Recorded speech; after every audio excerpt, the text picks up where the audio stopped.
आपका यूनिक प्रज्ञान यूट्यूब परिवार में हार्दिक स्वागत है, वंदन है, अभिनंदन है। प्यारे साथियों, सुबह के 5 बज चुके हैं और प्रश्नोत्तरी पेपर लेकर के मैं प्रज्ञान सर आपके बीच उपस्थित हूं। जैसा कि आप जानते हैं, प्रश्नोत्तरी पेपर का मुख्य उद्देश्य है आपके अध्ययन का आपको रिवीजन कराना और प्रश्नोत्तर शैली में कम समय में 50 प्रश्नों का सुबह सुबह आप रिवीजन करते हैं। तो साथियों, इस प्रश्नोत्तरी पेपर से जुड़ने के लिए वीडियो को लाइक और शेयर कर दीजिए। चैनल पर पहली बार होंगे तो चैनल को सब्सक्राइब कर लीजिए। बगल में बने हुए बेल आइकन से ऑल बटन को प्रेस करिए, जिससे कि आने वाले नए वीडियो का नोटिफिकेशन आपको सबसे पहले मिल सके। तो बिना समय गंवाए साथियों, प्रारंभ करेंगे पाठचर्या।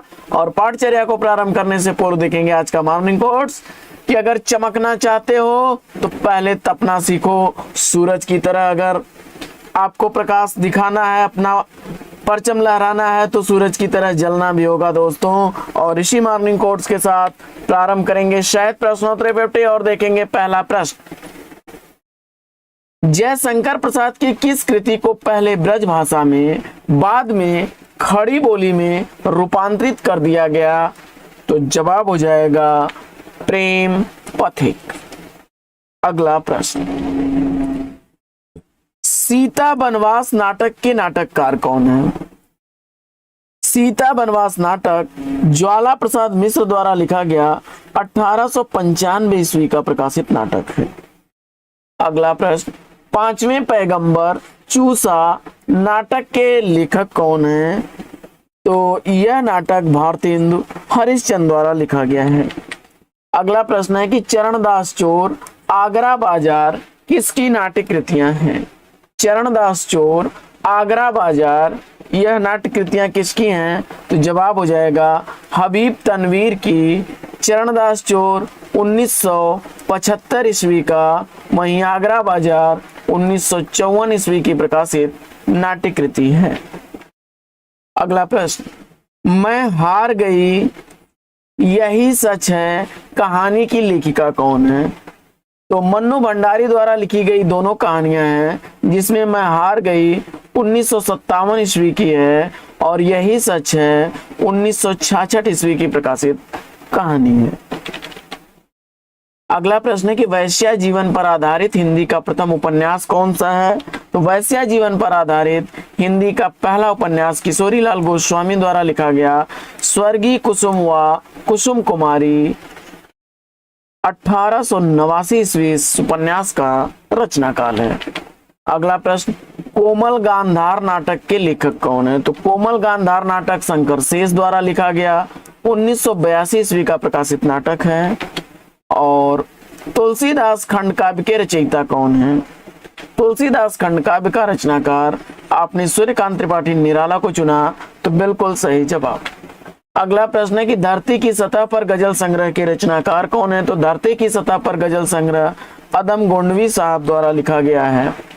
अगला प्रश्न है कि परदेशी या अनुरागी उपनाम से कविताएं कौन लिखते थे? तो परदेशी या अनुरागी उपनाम से कविताएं लिखने वाले हैं दुष्यंत कुमार। अगला प्रश्न है कि डॉक्टर गणपत चंद्र गुप्त ने हिंदी नवगीत का प्रवर्तक किसे माना है? तो गणपत चंद्र गुप्त जी के अनुसार हिंदी नवगीत का प्रवर्तक राजेंद्र प्रसाद सिंह को माना जाता है। इनकी रचना है गीतांजलि और 1958 ईस्वी इस रचना का रचनाकाल है। अगला प्रश्न है कि हिमालय की यात्रा सूर्योदय का देश यात्रा साहित्य के रचनाकार कौन है?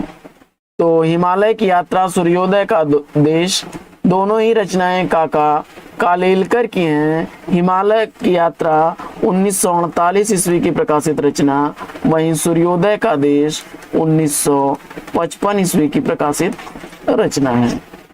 अगला प्रश्न है कि अंतहीन मरुस्थल कहानी संग्रह के लेखक कौन है?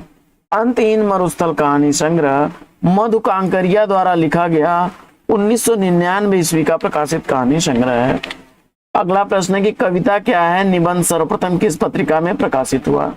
कविता क्या है निबंध संग्रह सर्वप्रथम सरस्वती पत्रिका में प्रकाशित हुआ 1909 ईस्वी का प्रकाशन वर्ष है। अगला प्रश्न है कि आज का हिंदी उपन्यास समीक्षा पुस्तक के रचनाकार कौन है? आज का हिंदी उपन्यास समीक्षा पुस्तक इंद्रनाथ मदान की है। अगला प्रश्न है कि विलक्षण बात यह है कि आधुनिक गद्य साहित्य की परंपरा का प्रवर्तन नाटकों से हुआ, यह कथन किसका है? तो जवाब हो जाएगा आचार्य रामचंद्र शुक्ल का।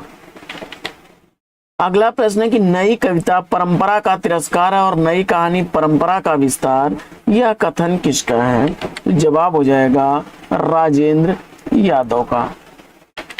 अगला प्रश्न है कि अप्रवासी की यात्राएं नामक कृति के रचनाकार कौन है? तो अप्रवासी की यात्राएं नामक कृति डॉक्टर नगेंद्र की रचना है। अगला प्रश्न है कि युग की गंगा काव्य कृति का प्रकाशन वर्ष क्या है? तो युग की गंगा काव्य कृति का प्रकाशन वर्ष 1947 ईस्वी है। केदारनाथ अग्रवाल की यह रचना है। अगला प्रश्न है कि आरोह अवरोह आत्मकथा की रचनाकार कौन है? तो आरोह अवरोह आत्मकथा सुषमा वेदी द्वारा लिखी गई 2014 ईस्वी की प्रकाशित रचना है। अगला प्रश्न है कि कविता में उनका संस्कार है, गद्य में विचार, भारतेंद्र के संदर्भ में यह कथन किसका है? कविता में उनका संस्कार है, गद्य में विचार, भारतेंद्र जी के संदर्भ में यह कथन राम स्वरूप चतुर्वेदी जी का है। अगला प्रश्न है कि अपने किस काव्य संग्रह की भूमिका में निराला ने छंद मुक्त की बात कही? तो जवाब हो जाएगा परिमल। अगला प्रश्न है कि वाद विवाद संवाद आलोचक के मुख से आलोचना कृति के लेखक कौन है? तो वाद विवाद संवाद और आलोचक के मुख से आलोचना कृति डॉक्टर नामवर सिंह की है। वाद विवाद संवाद 1989 ईस्वी, आलोचक के मुख से 2005 ईस्वी की प्रकाशित रचना है। अगला प्रश्न है कि समय और हम कृति के रचनाकार कौन है? तो समय और हम कृति जैनेन्द्र द्वारा लिखी गई 1964 ईस्वी की प्रकाशित रचना है। अगला प्रश्न है कि अजात शत्रु कामना नाटकों का प्रकाशन काल क्या है? तो अजात शत्रु और कामना नाटक 1922 ईस्वी में अजात शत्रु, कामना 1927 ईस्वी में प्रकाशित नाटक जयशंकर प्रसाद के नाटक हैं। जयशंकर प्रसाद के नाटक हैं। सौदामिनी उपन्यास के उपन्यासकार कौन है? तो सौदामिनी उपन्यास का उपन्यासकार राधाचरण गोस्वामी है। 1893 ईस्वी का प्रकाशन काल है। अगला प्रश्न है कि धूमिल की अंतिम कृति कौन सी है? तो सुदामा पांडे धूमिल की अंतिम रचना सुदामा पांडे का प्रजातंत्र 1983 ईस्वी की रचना है। अगला प्रश्न है कि तुलसी आधुनिक वातायन से पुस्तक के लेखक कौन है? तो तुलसी आधुनिक वातायन से पुस्तक रमेश कुंतल मेघ की पुस्तक है। अगला प्रश्न है कि दूसरा ताजमहल कहानी की कहानीकार कौन है? तो दूसरा ताजमहल कहानी नासिरा शर्मा द्वारा लिखी गई 2002 ईस्वी की प्रकाशित कहानी है। अगला प्रश्न है कि स्वतंत्र रमा, परतंत्र लक्ष्मी, आदर्श हिंदू उपन्यास के उपन्यासकार कौन है? तो स्वतंत्र रमा, परतंत्र लक्ष्मी, आदर्श हिंदू लज्जाराम मेहता के उपन्यास हैं। स्वतंत्र रमा, परतंत्र लक्ष्मी 1899 ईस्वी का, वहीं आदर्श हिंदू 1914 ईस्वी का प्रकाशित उपन्यास है। अगला प्रश्न है कि पाखंड प्रतिषेध किसकी स्फुट कविताओं का संग्रह है? पाखंड प्रतिषेध आचार्य शुक्ल की रचनाओं का कविता संग्रह है। अगला प्रश्न है कि किस आलोचक की आलोचना को ध्वंसात्मक आलोचना कहा जाता है? तो जवाब हो जाएगा डॉक्टर रामविलास शर्मा। रश्मि रेखा अपलक काव्य कृतियों के रचयिता कौन है? रश्मि रेखा अपलक काव्य कृतियां बालकृष्ण शर्मा नवीन की हैं। रश्मि रेखा 1951 ईस्वी, अपलक 1952 ईस्वी की प्रकाशित रचना है। अगला प्रश्न है कि मोहन राकेश द्वारा रचित किस नाटक को सन 1959 ईस्वी में सर्वश्रेष्ठ नाटक के लिए संगीत नाटक अकादमी पुरस्कार से सम्मानित किया गया? तो जवाब हो जाएगा आषाढ़ का एक दिन। अगला प्रश्न है कि रणधीर प्रेम मोहिनी संयोक्ता स्वयंवर नाटकों के नाटककार कौन हैं? तो जवाब हो जाएगा लाला श्रीनिवास दास। रणधीर प्रेम मोहिनी 1878 ईस्वी, संयोक्ता स्वयंवर 1885 ईस्वी का प्रकाशित नाटक है। अगला प्रश्न है कि पंडित और पंडितानी कहानी के लेखक कौन है? तो पंडित और पंडितानी कहानी गिरिजा दत्त वाजपेयी की कहानी है। अगला प्रश्न है कि उक्त व्यक्ति प्रकरण ग्रंथ के रचनाकार कौन है? तो उक्त व्यक्ति प्रकरण ग्रंथ दामोदर शर्मा द्वारा लिखा गया ग्रंथ है। अगला प्रश्न है कि जयशंकर प्रसाद का प्रथम नाटक कब प्रकाशित हुआ? तो जयशंकर प्रसाद का पहला नाटक सज्जन 1910 ईस्वी में प्रकाशित हुआ। अगला प्रश्न है कि भारतीय संस्कृति और हिंदी प्रदेश आलोचना कृति के लेखक कौन है? तो भारतीय संस्कृति और हिंदी प्रदेश आलोचना कृति रामविलास शर्मा की है। अगला प्रश्न है कि दुखी चमार झुरिया, पंडित घासीराम मुंशी प्रेमचंद की किस कहानी के पात्र हैं? तो जवाब हो जाएगा सदगत। अगला प्रश्न है कि सबसे बड़ा दुख कहानी के लेखक कौन है? तो सबसे बड़ा दुख कहानी मोहनदास नेमिषराय द्वारा लिखी गई 1978 ईस्वी की प्रकाशित कहानी है। अगला प्रश्न है कि शोक सभा व्यंग के व्यंगकार कौन है? शोक सभा व्यंग रविन्द्रनाथ त्यागी द्वारा लिखा गया 1974 ईस्वी का प्रकाशित व्यंग है। अगला प्रश्न है कि राष्ट्रगीत में भला कौन हुआ भारत भाग्य विधाता है? यह पंक्ति किस रचनाकार की है? तो जवाब हो जाएगा रघुवीर सहाय। अभिव्यंजना का नूतन विधान है। अभिव्यंजना का नूतन विधान को छायावाद का मुख्य लक्षण किस आलोचक ने माना है? तो जवाब हो जाएगा आचार्य रामचंद्र शुक्ल ने। प्रश्न संख्या 44 है कि मनीषी की लोक यात्रा जीवनी के लेखक कौन है? मनीषी की लोक यात्रा जीवनी भगवती प्रसाद सिंह द्वारा लिखी गई है और यह कवि गोपीनाथ की जीवनी है।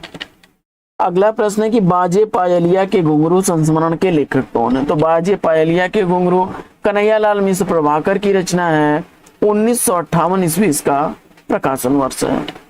अगला प्रश्न है कि प्रिया नीलकंठी रस आखेटक आगम की नाव निबंधों के रचनाकार कौन है? प्रिया नीलकंठी रस आखेटक और आगम की नाव निबंध कुबेरनाथ राय द्वारा लिखे गए हैं। प्रिया नीलकंठी 1968 ईस्वी का प्रकाशित, रस आखेटक 1970 ईस्वी का प्रकाशित है, जबकि आगम की नाव 2008 ईस्वी का प्रकाशित निबंध है। अगला प्रश्न है कि विराम चिन्ह निबंध के निबंधकार कौन है? तो विराम चिन्ह निबंध रामविलास शर्मा द्वारा लिखा गया 1985 ईस्वी का प्रकाशित निबंध है।